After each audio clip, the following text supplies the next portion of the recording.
Shooting the Ish.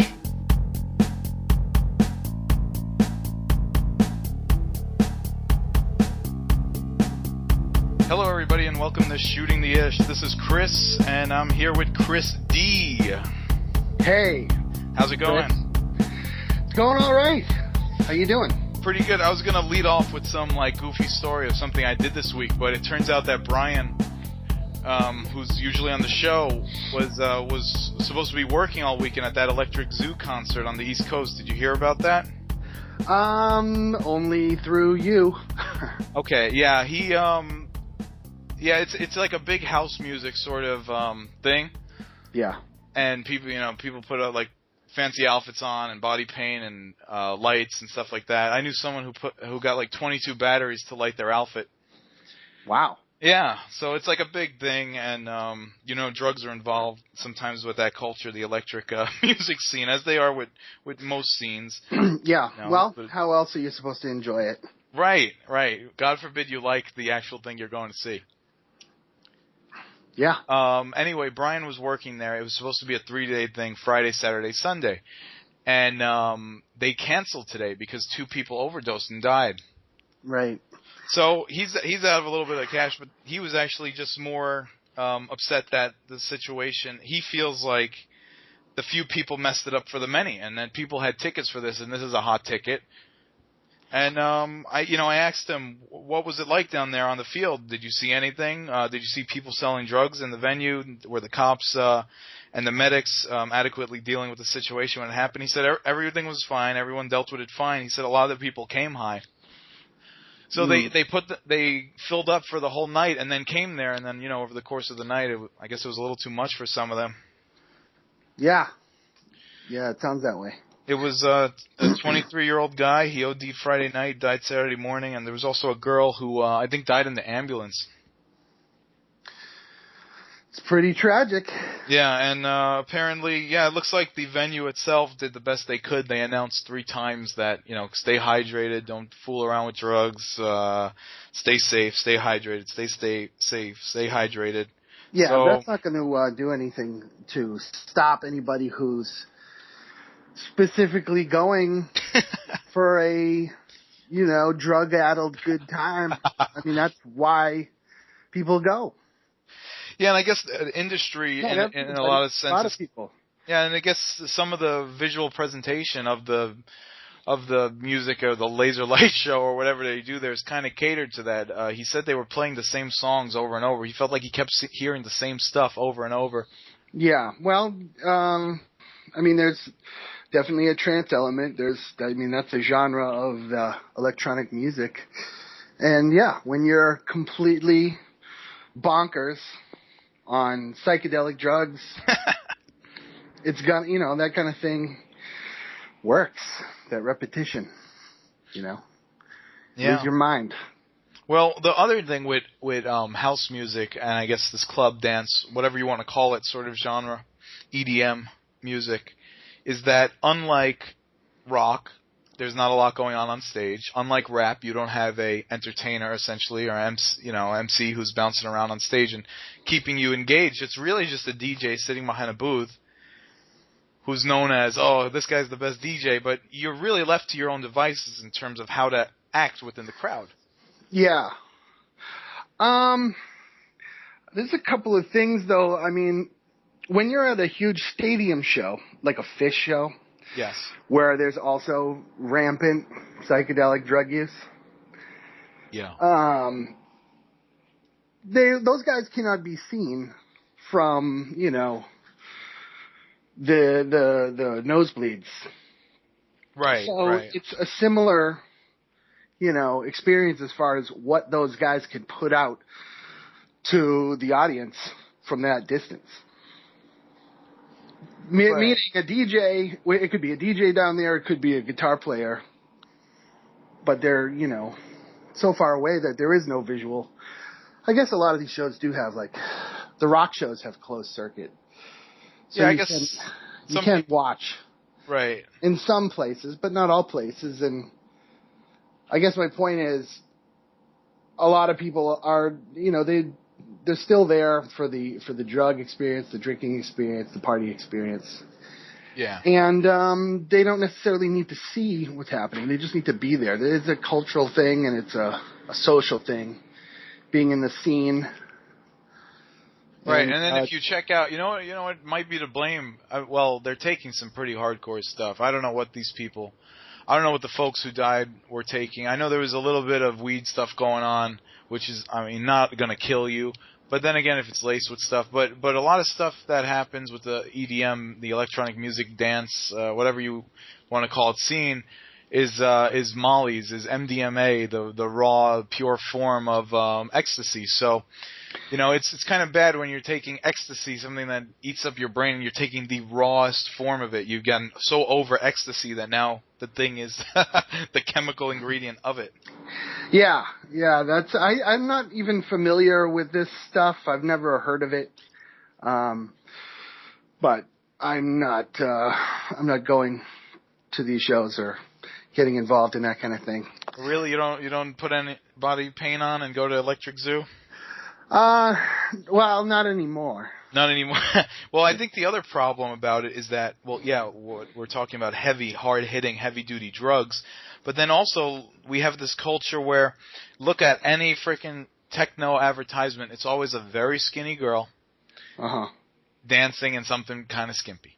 Yeah. No. Okay. Well, I don't know. I'm learning right now. I don't know. Okay. Well, it is.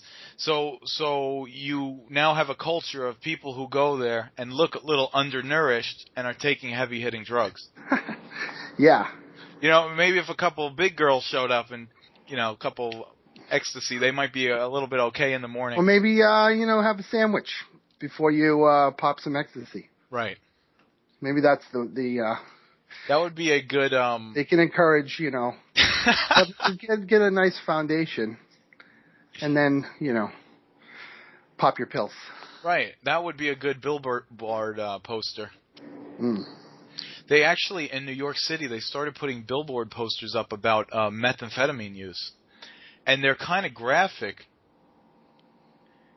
The one I saw shows a girl bent over having sex with a guy, like in a very grimy environment. Like, they look like dirty meth heads, I guess. Is it supposed to discourage meth use? Or? Yes. Oh. Yes. It says it's something along the lines of like meth hold on, I'll pull it up. It shows they're both fully dressed, so you could tell it's like something that happened spur of the moment sort of thing. And it says $15 for sex is not normal, but on meth it is. And it shows a guy leaning over a girl, and it shows the girl's face just with a zoned out look, and she looks like a meth head. And then it says meth, don't do it, or whatever. But apparently they put these up in the subways in New York City. Wow. Well, I wasn't aware New York City had a big meth problem. I thought that was more of a middle of the country issue. Yeah, I hope it's working, because it's a real problem. You sound like you sound really concerned. No, not yeah. I'm glad it sounds that way. Hey, did you see what was this? What was this? The Miley Cyrus thing. So let's keep on music and how different forms of music. Let's go over to pop music. Did you see the Miley Cyrus? I sure did. Oh my gosh, what was that all about? I don't really know. I don't really know what she does for, I don't know what her style of music is. I thought it might be more pure and innocent, because her dad is so well known in the country music industry. Right, and he's right. His good name is out there, if you want to call it that. And now his daughter's out there. And I just assumed that she was going to be, a sweet and innocent pop star. Right. Just out of respect for her dad's public image. But I guess not. That's okay. That's okay. Well, in terms of style, it had no style. There was nothing, and I think that's why it was so distasteful. There was nothing artistically merited about it. It seemed like a very it seemed like a ripoff, but a misunderstood ripoff of Japanese culture, black culture. It seemed like it was drawing from everything without understanding anything. That may be so. That may be true. But I don't think it was unartistic or not creative.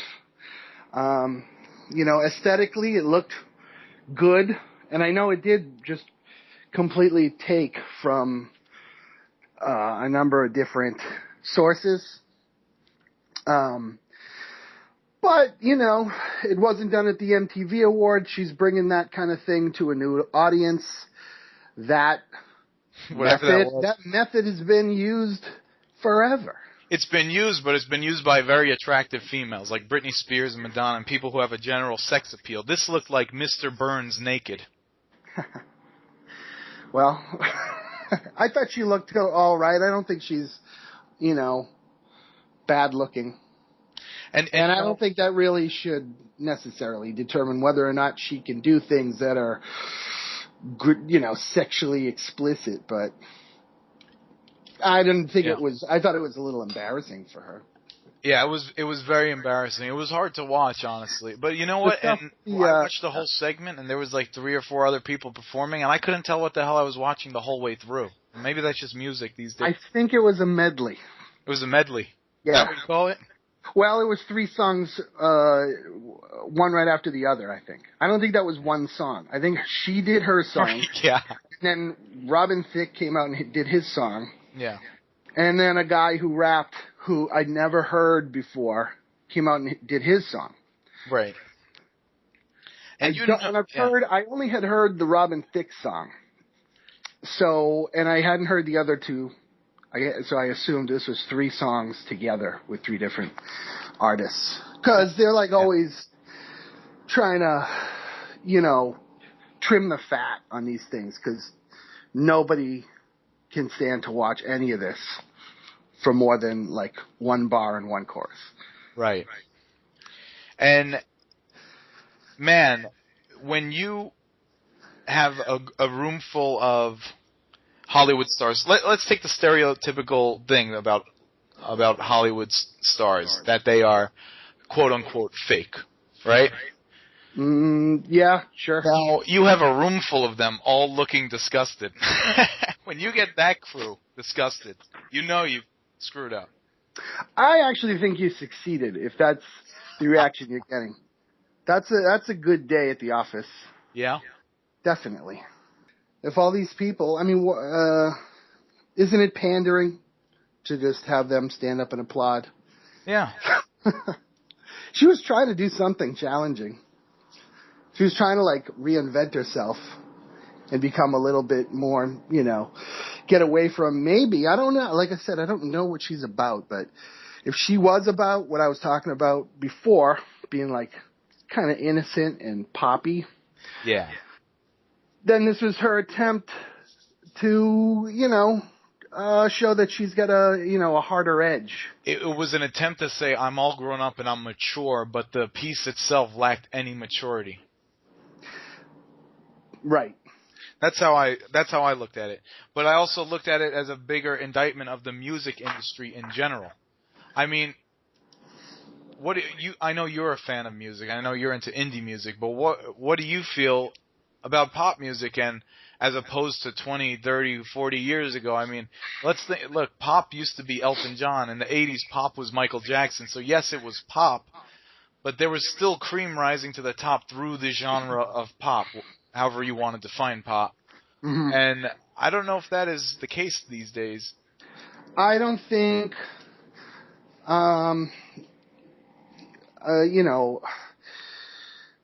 there's a music, what we watched on TV was the winners of the popularity contest brought to you by the big head honcho music company. Yeah.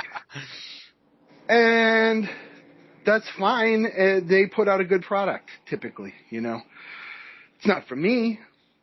It's not for, it's not for people who are older and want something with a little bit more to sink their teeth into.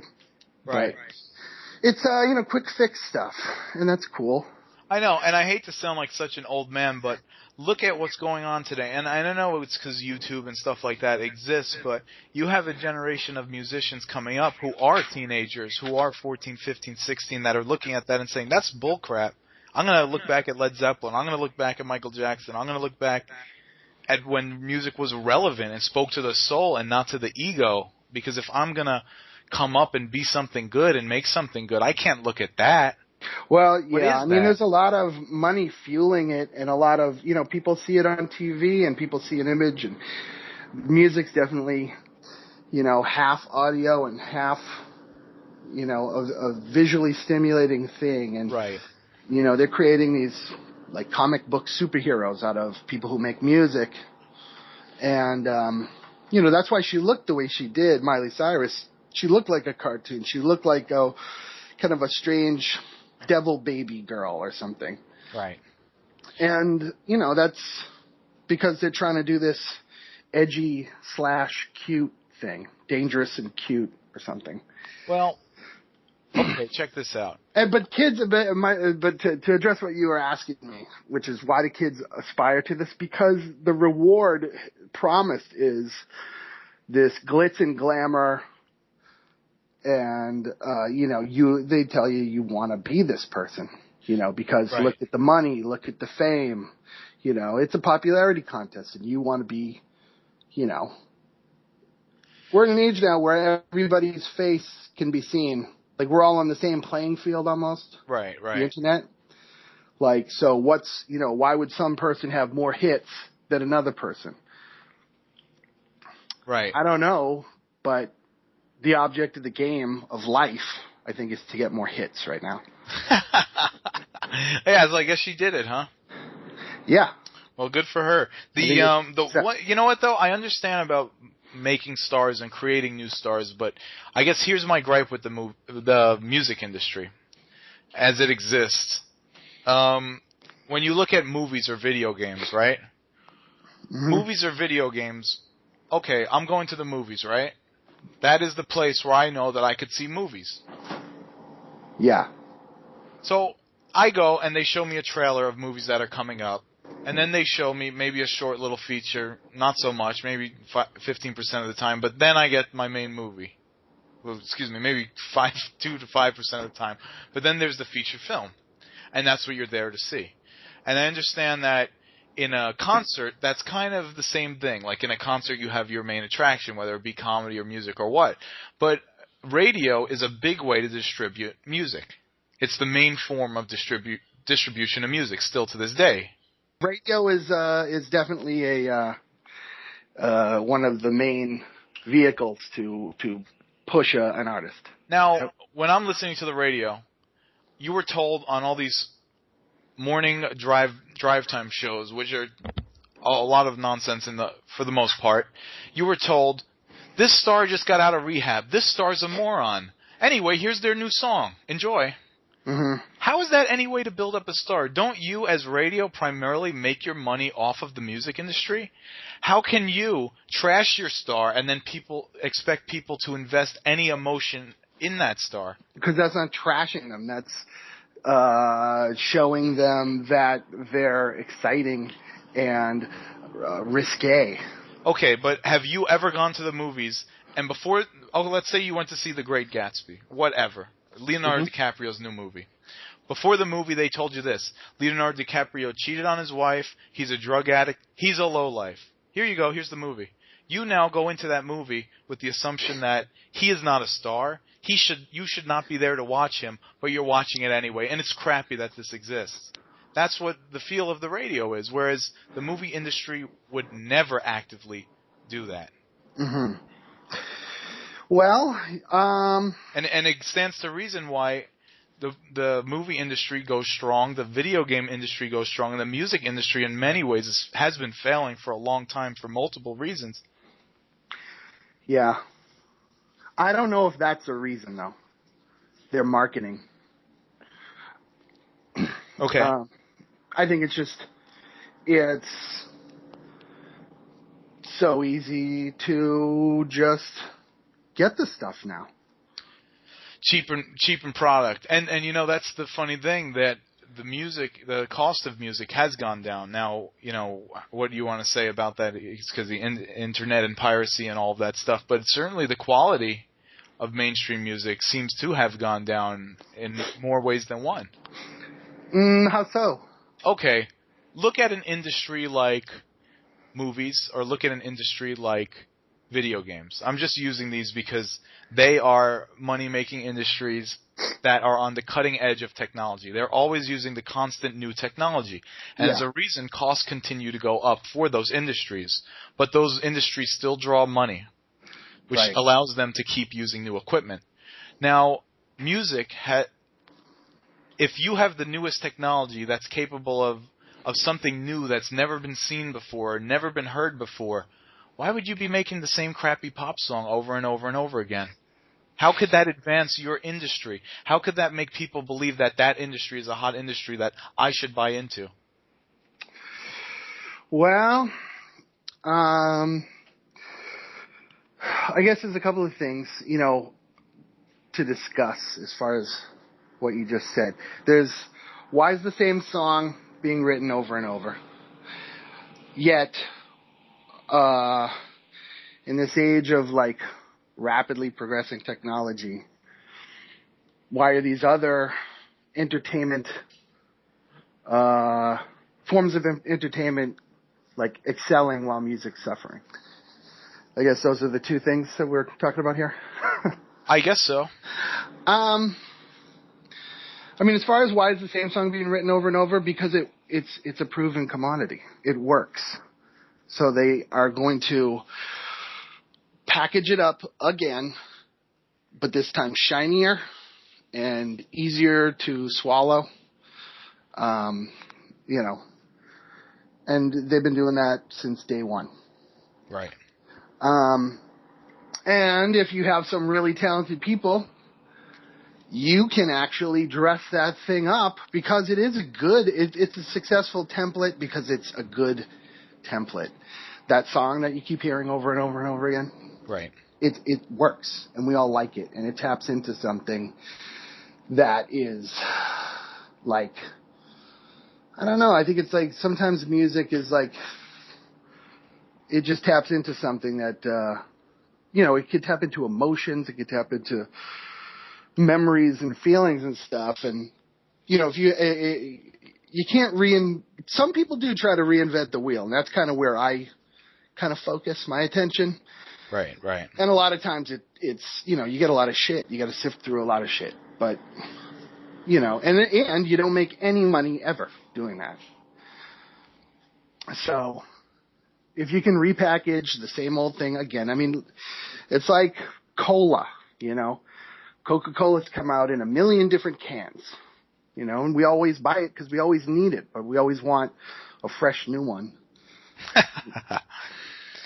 Yeah, it just seems like with the new technology that's abound, you could use this cutting-edge technology to do something cutting-edge that makes someone say, wow, they use this new technology and this is how they did it. If, for instance, we're probably at the point where you could take a decent singer who has a similar vocal registry as Frank Sinatra and have that thing licensed as a Frank Sinatra song in a new song. Why not? That would be so cool to have a guest star who's dead on your track. Well, that's how it's been done too. However, the technology is used did a song with her dad, Nat King Cole. What's Unforgettable. That? Do you remember that? No, I don't. Unforgettable. Oh yeah, I know that song. Yeah, and it was a Nat King Cole song from I'm gonna say the 50s. Okay. Well, his daughter, Natalie Cole, she did a version, a duet with the original vocal that her dad did. And so you had a dead performer and a living performer on a brand new single. But that was a pre-recorded thing. That's true. Oh, you're saying you are talking about... I'm talking about someone cut a completely new song that's in the vein of a dead artist. Okay. And marketed it as such. Yeah, that's Michael Bublé. Well, but the technology uses cheap and low grade technology a lot of the times with music, and especially pop music, and it shows. It shows. It's obvious to the public. It's obvious that what they're getting is cheap product. Yeah, but maybe people don't really give a shit. Yeah, maybe they don't, but the industry is certainly not as strong as it used to be. They just want it to sound good. Yeah. And if it sounds good to them, then they're in. And that's the other thing that's true. The music industry does cater mostly to teen or the preteen audience, so we are both way past that point. Well, we're also just people who've already heard, like you said, that same song. We've already heard it a million times, but they haven't. Right. No, I mean, admittedly, there was times when I was a young teenager where, hey, I put on Britney Spears, whatever, before school, and I went to school, man, I'm feeling good about girls today. You know what I'm saying? That's what Britney Spears did for you? Oh, yeah. Oh, okay. Come on, I was like 13, 14, 15 at that time, so. Yeah. It's kind of a nice jolt in the morning, whatever gets you out of bed, I guess. That's, I had a different take on her. I didn't love it, but whatever. She was just, another Disney pop star. There were a lot of them at the time. Yeah. All coming out. Christina Aguilera, Justin Timberlake, Britney Spears. It is hard as hell to grow up as a kid in Hollywood like Miley Cyrus, I'm sure, has done. Yeah, that's definitely true. And, I mean, it depends on what we're talking about. I mean, how do you rise above, being, typecast as, kind of like a lame Disney persona? Right. Well, not exactly. What I kind of mean is, you're in a situation where people are kissing your butt from an early age. How can you progress in any way? Number one. And then you're also in a situation in Hollywood where everyone comes to Hollywood to make ideas, but Hollywood sometimes forgets that Hollywood's here to entertain the other parts of the country and the other parts of the world, and should be a reflection of such. Sometimes the ideas that come to Hollywood mix around, and then things get made to entertain Hollywood itself. And I see that happening a lot where certain cultural elements or things that are just in the air out here in Hollywood come out here, and then the product is something that does not appeal to anyone or does not appeal to any of the places that those people even came from. It's just sort of this creation that doesn't appeal to anyone, does not strike the soul, has almost no artistic merit, and it's kind of weird that comes out of a place where a lot of artistic and talented people come to for the purposes of entertainment. Yeah, I mean, I agree, but I don't take offense to that, really. I think that, I am a smart enough consumer to at least know that, I have to do a little bit of homework to pick and choose what entertainment I'm going to spend my time on. Right. And if I'm wrong and it's, a bunch of Hollywood schlock, then, I'm wrong. That's, whatever. I don't know. I think I might need examples of the kind of thing you're talking about that's Hollywood for Hollywood's sake. Look no further than that Miley Cyrus, whatever that was. I mean, who does that appeal to? What does that appeal to? I don't know. And when did music and doesn't it seem like music in the last 10, 15, or 20 years has gone from something that should be a play to the soul and has become very ego-driven? Regardless of if it was backstage or not in the past, that has now come to the forefront. And that's kind of a disconnection because you're doing things that are extreme, but that only lasts so long. You're desensitizing the audience. They're forgetting why, it was good in the first place or why they were into it in the first place. Right. Well, were they into it for those reasons in the first place? I don't know. I have no clue. Got a generation of desensitized people who have seen beheadings on the internet since age 10. I mean, seriously. Well, maybe that's how they'll start ending shows like American Idol. Behead the worst performer. Yeah. I don't know, but I think a show like that is, kind of, that's like a path now towards a career, and just like, that's also like the, what people are looking to as far as like, oh, you want to be a musician, you want to be a singer, you got to look here. This is what singers do. They go wait in line for 2 days and perform in front of these, has-beens. Right. And, get judged. That's, if you want to be a singer, you have to pass that test. And doesn't that also speak to media in general, which is generally older people judging younger people? I mean, you turn on the news. Now keep in mind, these people on the news, when they decided to become newscasters, they didn't want to do anything but read that damn teleprompter. Some of these people are not entertaining people. So then to ask them to always have an opinion at the end of the news story completely invalidates the news story, because you're like, who the hell just told me this news story? An idiot? Right. But they should not be put in a position in the first place where they should be talking about anything. In fact, they probably don't even have an opinion about the subject matter in the first place. I'm not saying that's everyone, but they're not there to be a talker. They're there to be a newscaster. And now you're having people read written stuff, and it just comes off as false. Anyway, you have all these people on like Z's Morning Zoo, the party fun radio station. Oh my God, did you see what a slut Miley Cyrus is? These people are 40 years old. Yeah. This is a grown man actively hyping up a 13-year-old by judging the 19-year-old. Something's wrong here. Well, that's that guy's got a different agenda. Yeah, he's getting paid. Exactly. And he's being asked to bring listeners, engage listeners in the morning on their way to work, so that the listener will hang on to that station long enough for the car commercial to come on. I know, it's just so. I guess it's just radio at that time in general. It doesn't. Yeah, I mean, because I never turn on the radio to hear people talk unless I specifically am going for that. My take on all this is, I don't take it very seriously. I don't get. It doesn't make me angry. I just don't really think much of it. I'm pissed. Christy, I'm pissed. I can tell. I'm trying to talk you down. I've got to jump. Don't do anything rash. I got to jump. I'm getting like Taxi Driver here. All right, take a deep breath. Splash some cold water. All right, let's talk about something that was a little nicer than that. That doesn't infuriate you. We're going to talk about things that got, regardless of whether we like them or not, got critically reviewed decently. Okay? Okay.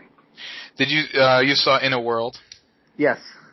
In a World was the Rob Corddry crew, Children's Hospital, that whole gang, doing a feature film starring Lake Bell. And it was about John LaFontaine, who used to do In a World, where da-da-da-da-da-da at the movies, and he was doing every movie trailer. Well, he's been dead, and they're looking for a new guy in storyline. They're looking for a new guy to continue with In a World gimmick.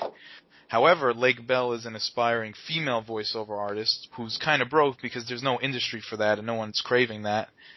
All of a sudden, an opportunity becomes available. So she's trying to become the first female voiceover artist. It seems like a weird concept. What did you think of the movie? I thought it was a little just boring. Rob Corddry and his group, I am a fan of some of the stuff that they've done, but I also know that he's a guy who will take a ridiculous concept and run with it. Right. And I do love that aspect. That's like, that he's got a home on Adult Swim with Children's Hospital. And I just love the idea. I love the whole notion of a real action program with cartoon and fantasy-like gags and settings. Just completely unrealistic, but nobody calls them out on it, Right. That's cool. he had another movie, Hell Baby. Oh yeah, so did that come out? That looked funny. I think that is out now. And that was a ridiculous horror movie with a bunch of gags. Right. This movie wasn't so filled with gags. It was just filled with that kind of adorable, kind of broken, sensitive people kind of thing.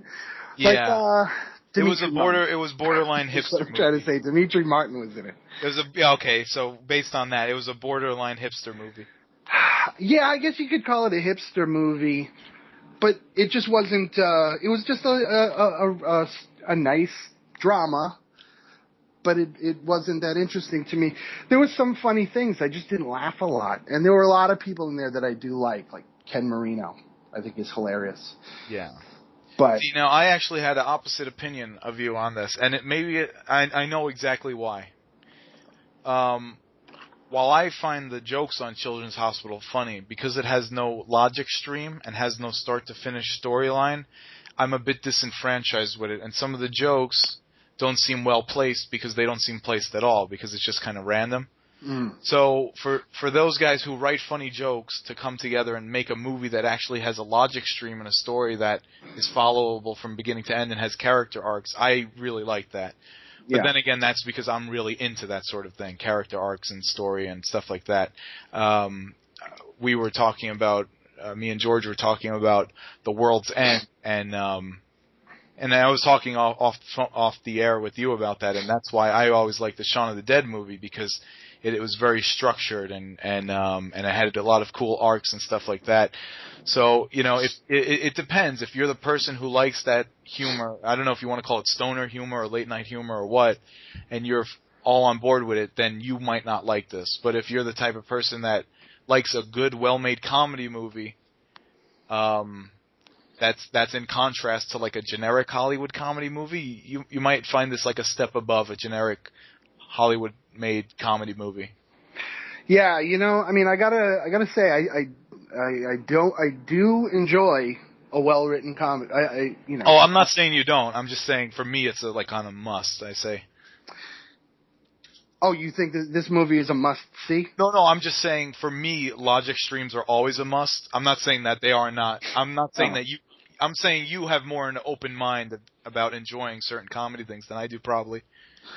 Maybe, but I just wanted to make sure that you understood that I like it had to be completely off the wall bonkers or I was not on board. Oh, no, I understand. I mean, you just weren't into it. There was a couple moments, you know what, it did do that thing, I did notice it did do that comedy thing where the comedy, and this happened in The World's End as well, where the comedy kind of dies halfway through because the story elements start to take over. Mm-hmm. And I understand that could be very frustrating as well. And in that regard, sometimes it is better to have wacky stuff going on. But yeah, no, I just wasn't laughing very much. I thought the characters were good. I think Lake Bell's really good, and I do expect to see this movie get nominated at the VMAs for Best Kiss. Oh yeah, that was a ridiculous kiss. Who's that other guy that kissed her? That's Ken Marino.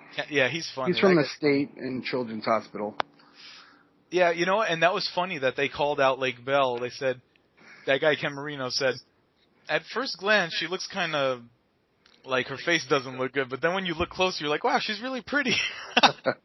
Yeah. And I thought that too when we talked about going to see this movie. I said, man, Lake Bell, she doesn't seem like she fits that movie star mold. And you said, yeah, it's a comedy though. What did you think about how they handled, first of all, the dad? Yeah. In my opinion, did not, we're not doing, we can't give spoilers here. I'm not going to come out and say anything. Yeah, you could. It doesn't matter. It's okay. Just, spoiler. I don't think he redeems himself as a good father. Yeah, the dad kind of plays an antagonist character. He was a voiceover guy that got out of the game, or was kind of like retiring, And then when he realizes his daughter has those ambitions, he either shuts them down or tries to thwart her. Well, his whole thing is he's going to pass the torch to Ken Marino's character. Right. And hand him the big job that everybody's, trying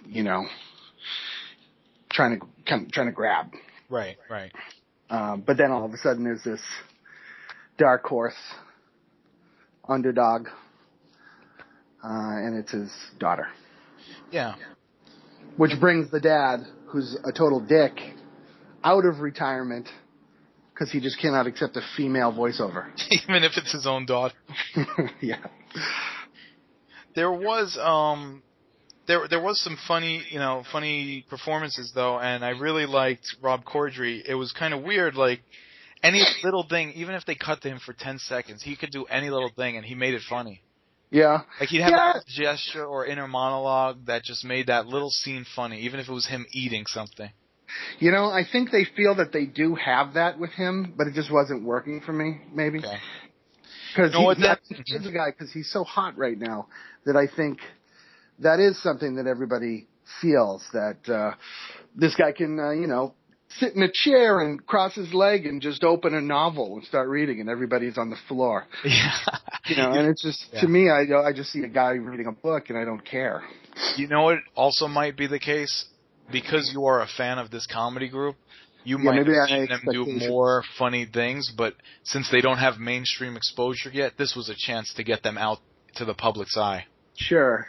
Because it's hard to. This is the way to garner a mainstream audience.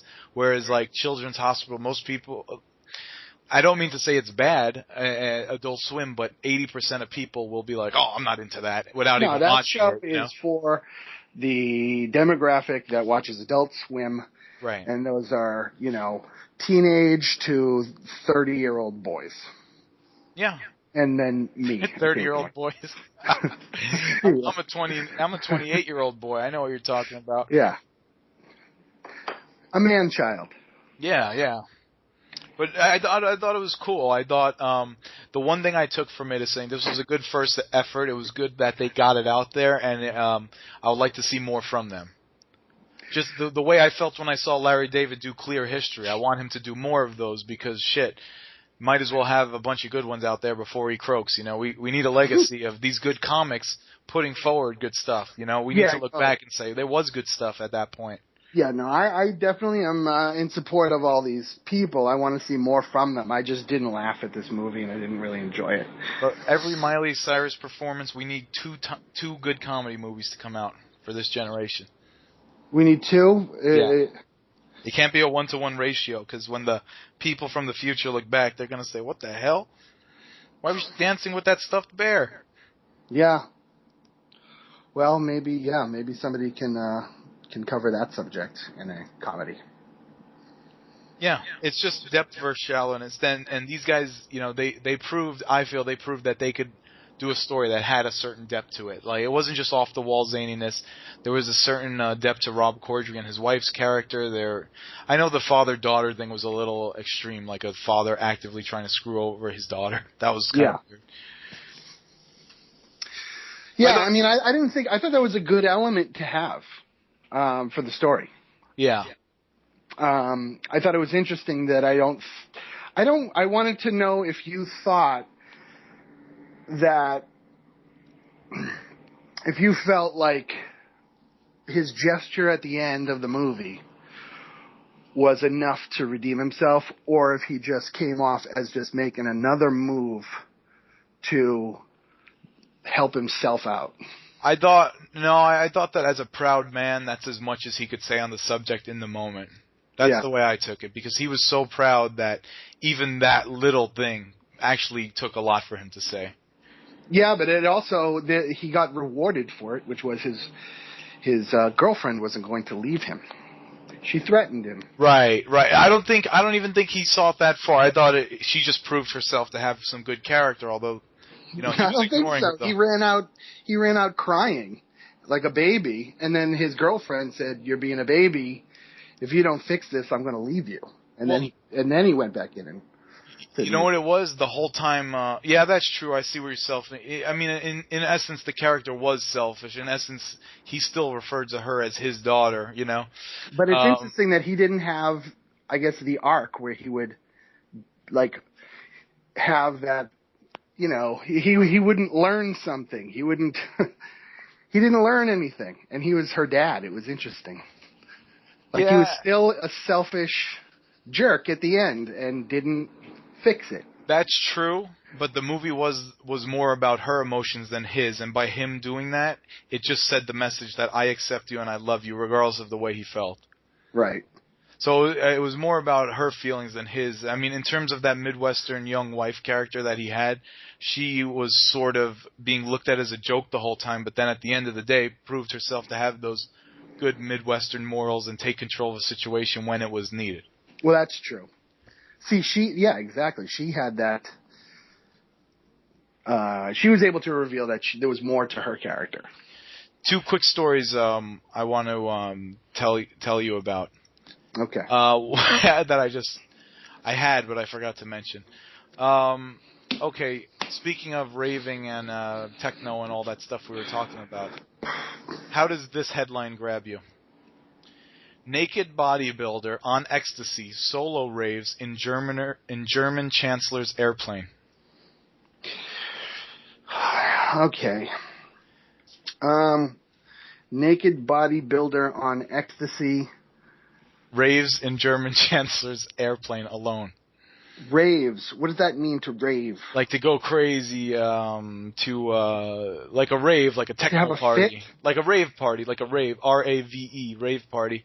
So he dances alone to no music? It's like a hardcore form of like techno. But like I mean, fast-paced hardcore.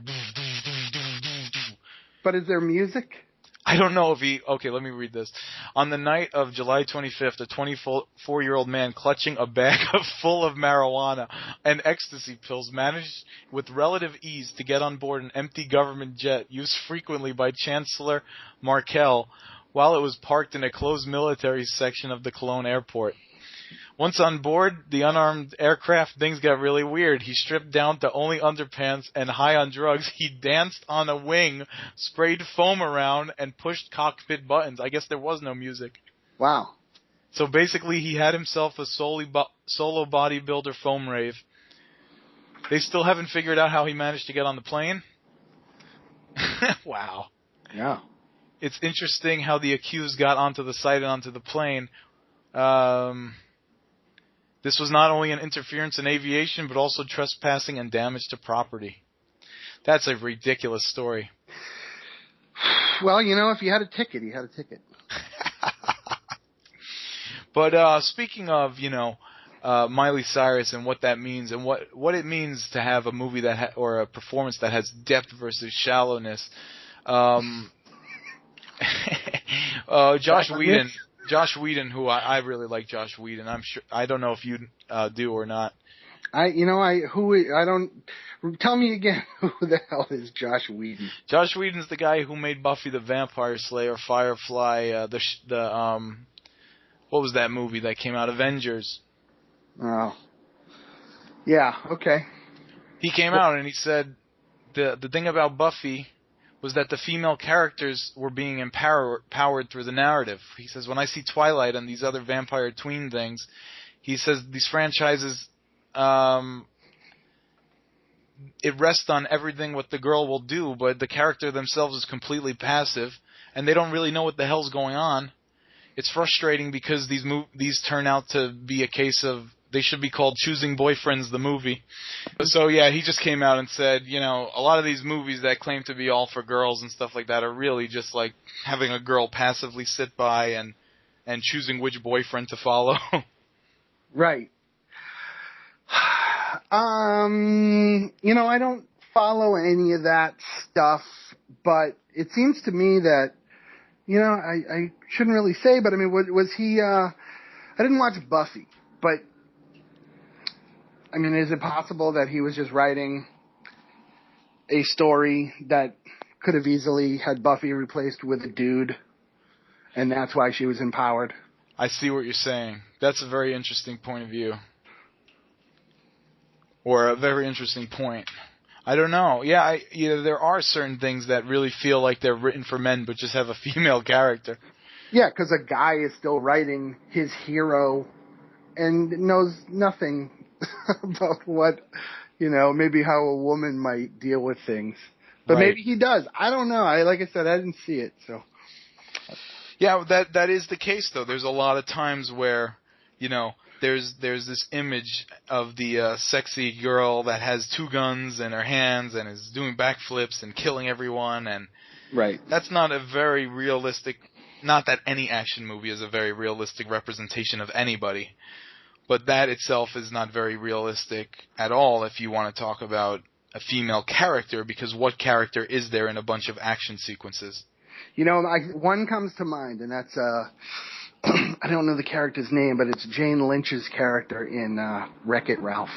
Okay. Did you see Wreck-It Ralph? I was gonna watch it the other night, Oh. and I didn't. I gotta see that. She plays the gun-toting commander of the military force that's killing all these aliens,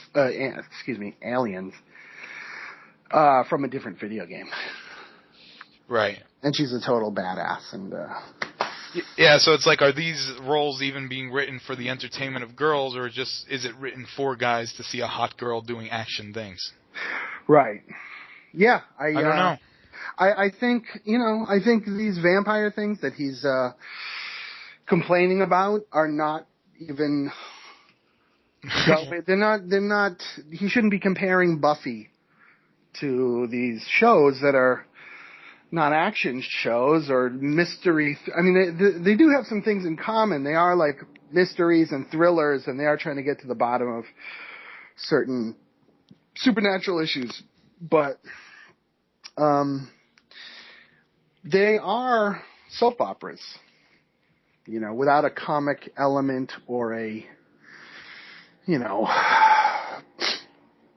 no I don't know how to describe it, like an Indiana Jones kind of soldier element, like a warrior element. Right. These new vampire soap operas. Well, I guess he's saying that, how much of a deadbeat main character can you have? Well, they don't do anything but sit around and wait for whatever to happen. Well, he knows he knows better. These shows are about the relationships between these guys and girls. It's I don't watch them. I don't know what he's so angry about. He's pissed. He's pissed like me. That's why I'm into. Because he does. Yeah, maybe he keeps. I don't know. Maybe they keep turning down his scripts or something. Maybe he got passed up for Twilight. Maybe he wanted to direct Twilight, and he saw what they did with the thing. Yeah, and he was appalled. Speaking of films, real quick, there was this guy shot an unauthorized film secretly at Disney World. Okay. Played it at Sundance. Got great reviews on the movie. Uh-huh. If anything, just for the gimmick that he secretly shot the damn thing at Disney World without the guests even noticing they were being filmed as background actors. This is Disney World in Florida? Disney World in Florida. He was working there, and he had the actors come. He had the whole thing planned out, but he would just hide the camera. He was an employee. Okay. Yeah, he hid the camera, let the scenes play out, recorded them from a voyeuristic point of view. What? So you're saying the people in the film didn't know they were being filmed? The main actors did. The background actors did not. Oh, okay. Well, that's some guerrilla film. So it came out. It got good reviews, and I guess that's what he was going for. The shock value of it, but at the same time, he's in a bit of trouble right now. Yeah, unfortunately for him, that's a pretty well-known setting. If you're going to make a piece of art, good for you. You want to do it guerrilla style, good for you. But that's why, there's penalties to taking that approach. Consequences, and that's why it's not done. I mean, it's cool that he did it, and he should accept his punishment. You know, I wonder what that punishment would be. huge fines. Yeah, I mean, maybe he doesn't care. Maybe he's like, oh, regardless, I got accomplished what I wanted to get accomplished. Yeah, and the people like the movie. I guess it got a good review at Sundance. Huh. Whatever that means. I wonder why that was so necessary. To be at Disney World? Yeah. I guess he figured, I got all this great scenery around me. Let me, maybe Disney World was a part of the story. Yeah. You know, like, cause I think some of the scenes were shot, like, while they were on the Small World ride and stuff like that. Right. So. Well, we'll look forward to that one. What's it called? What is it called? I don't know. I'm going to look it up. The one final thing I want to talk about is the movie Blackfish. I know I saw it. I know you didn't see it. And, you know, not a lot of people have seen it because it's in limited release. Yeah. Have you heard anything about it? No. Okay, this movie is ridiculous. It's a documentary. And this documentary is throwing SeaWorld under the bus, trashing. This is like to SeaWorld what Super Size Me was to McDonald's. Right. And basically what they're saying is that the orca whales, you know, the killer whales, the shamus, I mean, there's not just one shamu, you know, there's a lot of them. Sure. But the killer whales, they were captured off the coast of the Pacific Northwest and the northeastern Canada. By Iceland and up there and all those sorts of things. So they were captured, but these are highly intelligent mammals, you know, much like dolphins, and much like us. And in some ways, they have certain parts of their brain socially that are more developed than humans. So as the kidnapping, or as the taking the capture of the baby killer whales was going on, all the other killer whales stood like in unison, like crying out while this was happening. And they show the video of it. So flash forward, the killer whales are in SeaWorld. Now SeaWorld begins to have accidents from the 1970s on till today, so 40, 45 years. SeaWorld, each time they're making the claim that SeaWorld covers it up because the police don't know what the hell's going on with killer whales or what that means. So every time it was like ruled out as an accidental drowning or a trainer's fault. However, in 2010, one of them literally ate a woman. Oh, wow. Like ripped her apart, so there was no denying. So now it got a bunch of people to come out and get the ball rolling to say what exactly goes on there, that the trainers were never informed of past violent acts of the killer whales. One of the killer whales did stuff on multiple occasions because, you know, in the wild, they live in a society that's matriarchal, and if the women are mad at the men could run off to the outskirts for a while, you know. Yeah. However, in a little holding cell, that cannot happen. So the women just pick at the guys and scrape them with their teeth and really bloody them up. And you know, they're kept in dark. They're kept in little tanks, so it leads them to be like psycho. And these animals are highly intelligent creatures. Let's call them top 10 smart creatures. Okay. And let's call them mammals top 10. So the film goes through a lot of the accidents. It talks to a lot of the former trainers, a lot of people who are disenfranchised with SeaWorld and SeaWorld San Diego, Texas, Florida. There's even a little place in Spain. And they talked about how one of the places in Canada got shut down and how they're basically making the comparison that this is like slavery. This is like slavery still exists in America because of stuff like this. Mm. And that SeaWorld has every intention of continuing to cover the situation up and denying even things that were blatantly obvious, that denying those things because they stand to make a big buck off Shamu. Mm. So they are going to say it's a trainer's fault because they don't want to have Shamu, their star, seem like a bad guy. Right. And it was very provocative, very sad to see. Yeah, that does sound like some really tragic stuff, and yeah, I don't really know much about that subject. Have you ever been to the LA Zoo? I have not. The LA Zoo is very small. It's about 50 years old, and it's very small in certain aspects. And I've gone twice, and both times I kind of had the same impression. Like, what am I doing here? Like, something's off here. Like, the environments or the holding pens or whatever you want to call them for the animals are just slightly too small for each of them. Mm-hmm. So you have a bunch of giraffes and lions and bears in areas where they could move around and it looks like a habitat, but at the same time they don't have enough space to run. Right.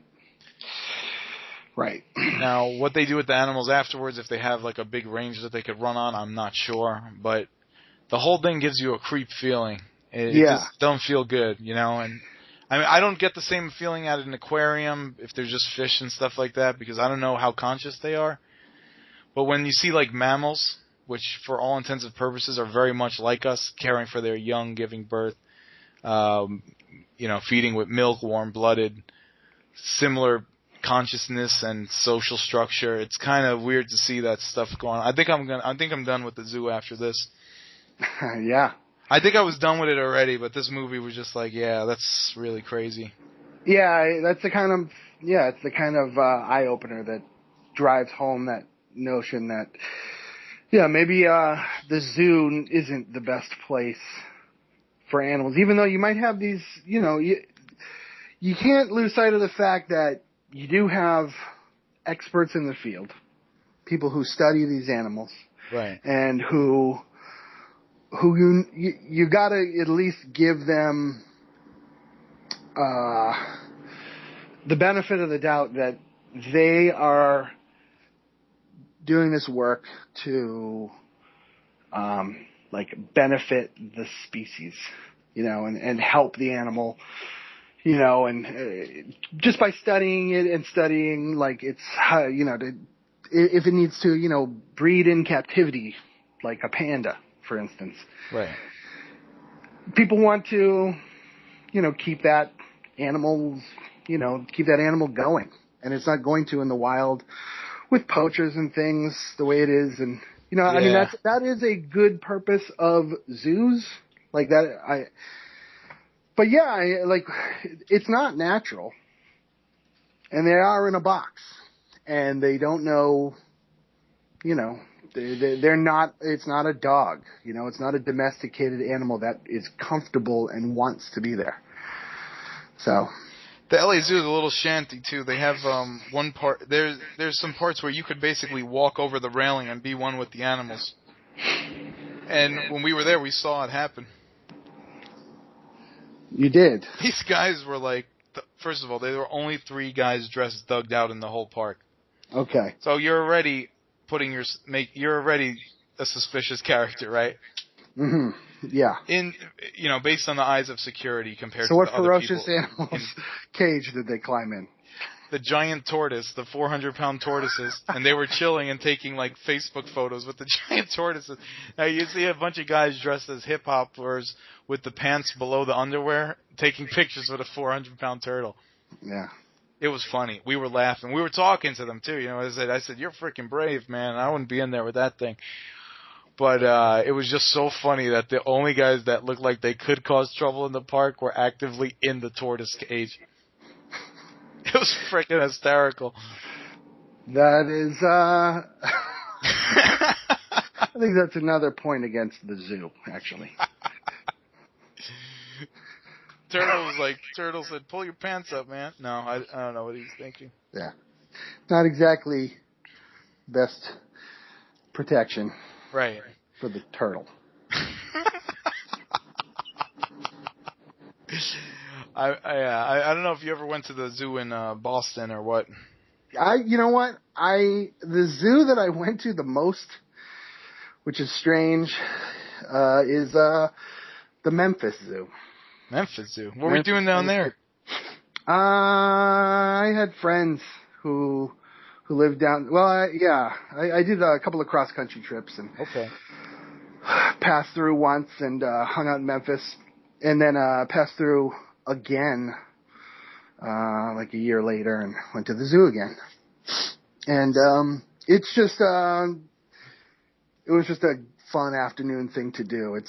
I I like animals, you know, and I like to go and check out the animals. I know, and then that's the thing, and then it's great to bring the kids too. But then when the animal's going crazy, I guess in the moment you're just seeing the act, and you say, oh, don't worry, that lion is just a little upset, but maybe it's upset because it's stuck. Yeah, you know, I mean, people. The zoo's a funny thing, especially in this day and age. You know, back in the old days before we all were more aware of everything, Right. it was kind of a cool thing to bring an exotic animal close to home, and then everybody go on a field trip and learn about things. Right. And it's an enriching experience for everybody.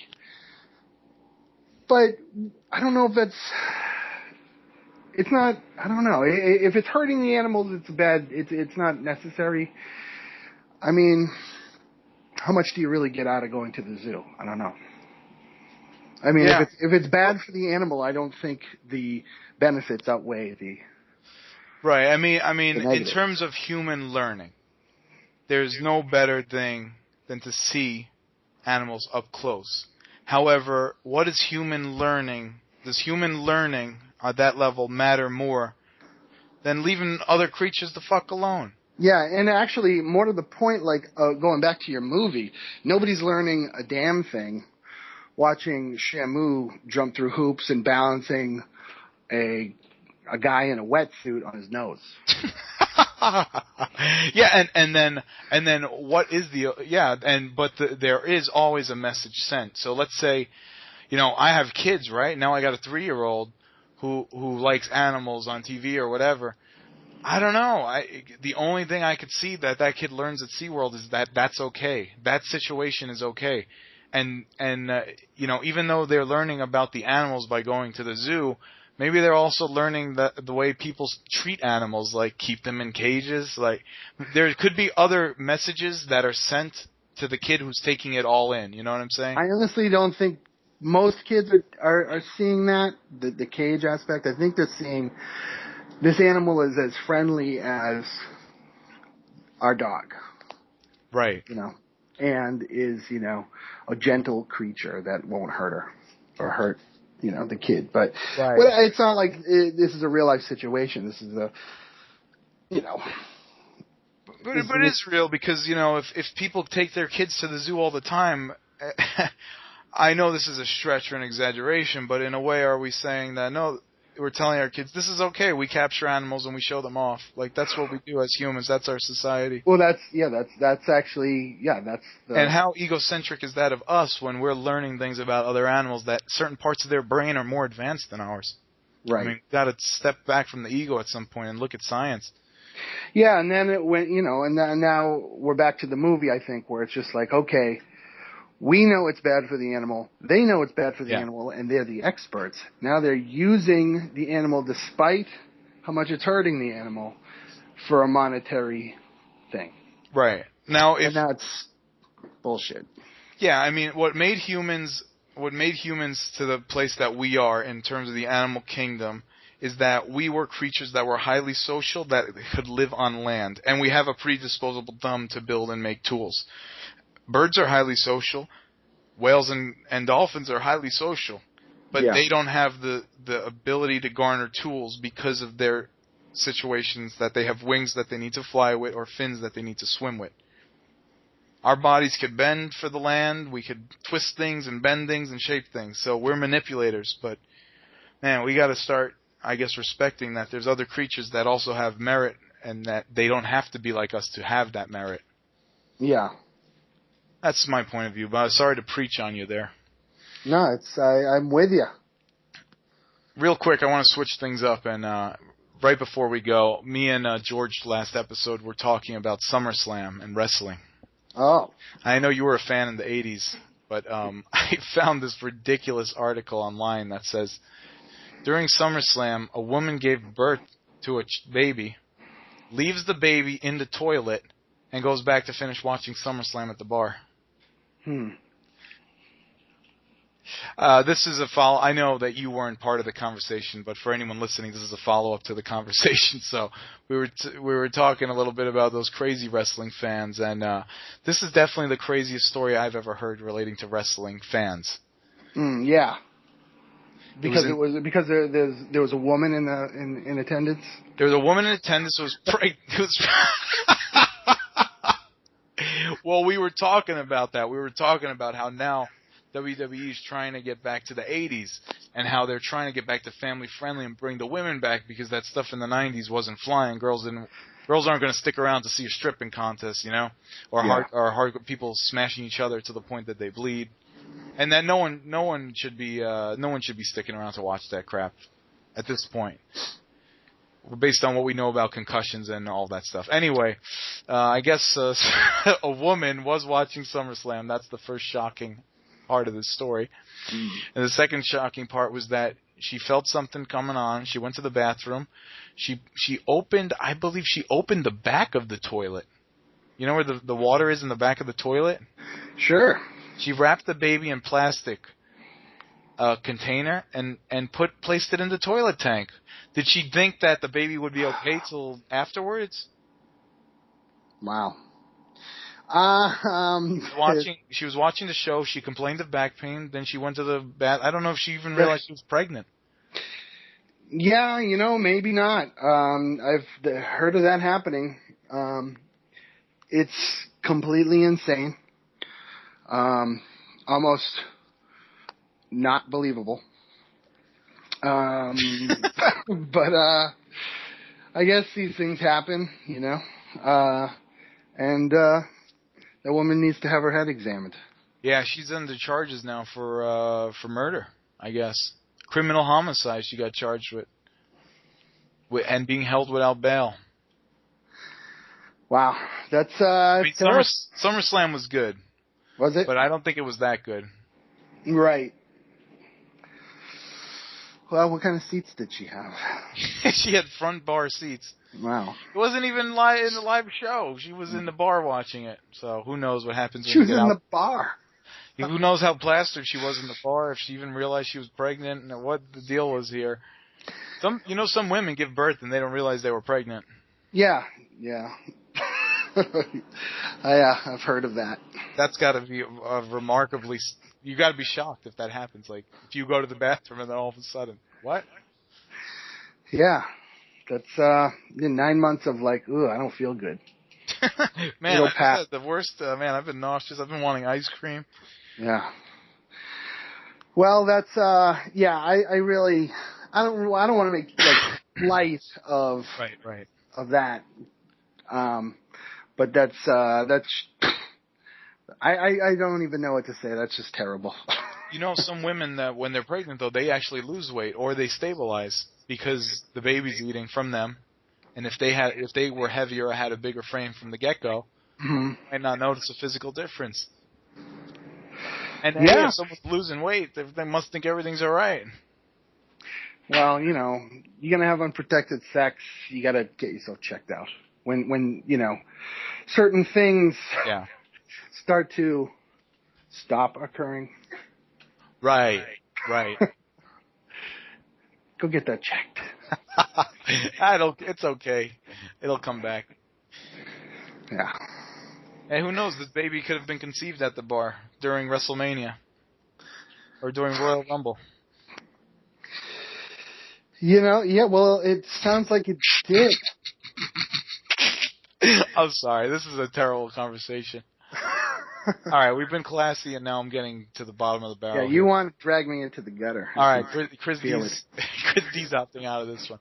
All right, I'm going to wrap this up. Chris D, thank you so much for coming in. Sure, no problem. Thank you. And had a lot of good talks. We talked about the music industry and how pissed I was at it, and you remained a calm and level, cool head throughout.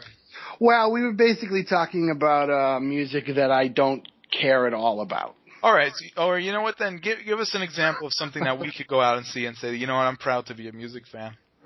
Oh, geez. Proud to be a music fan. You know what? I'm going to go see in a couple, in October, at the Egyptian Theater. I am going to go see. I have tickets to see this. Man, Hollywood, big time. The band Goblin. Goblin. The band that Italian horror movie music scoring rock band, prog rock.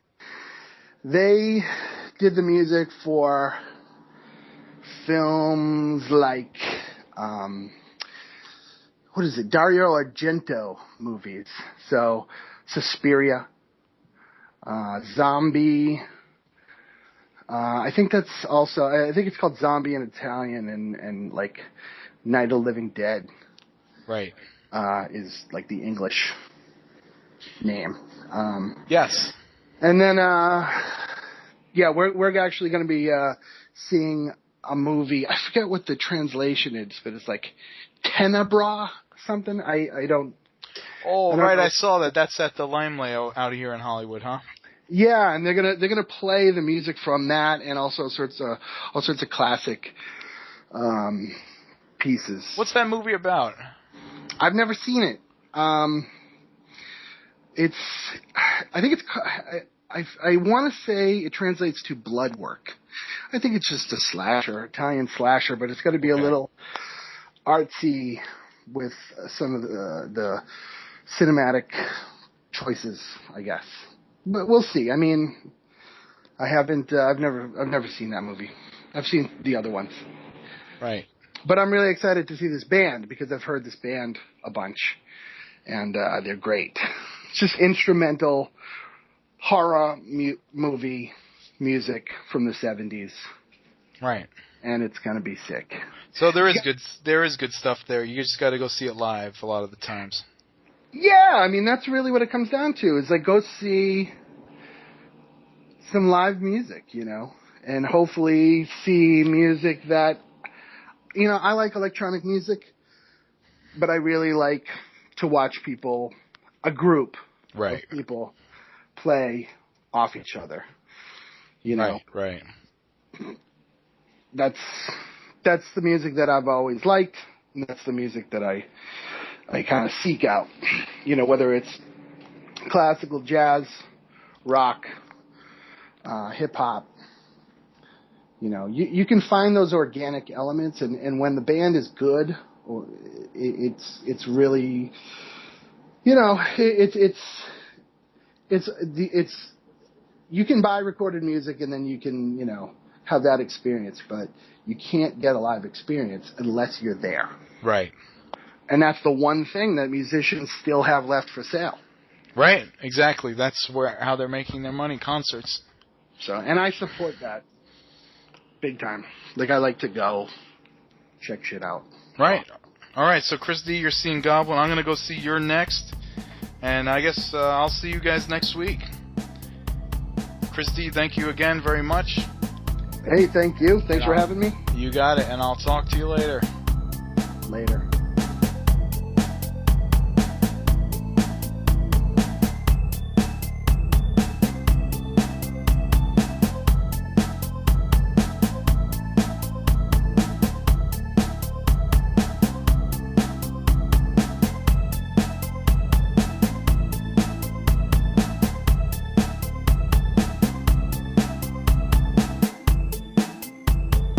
You've been listening to Shooting the Ish.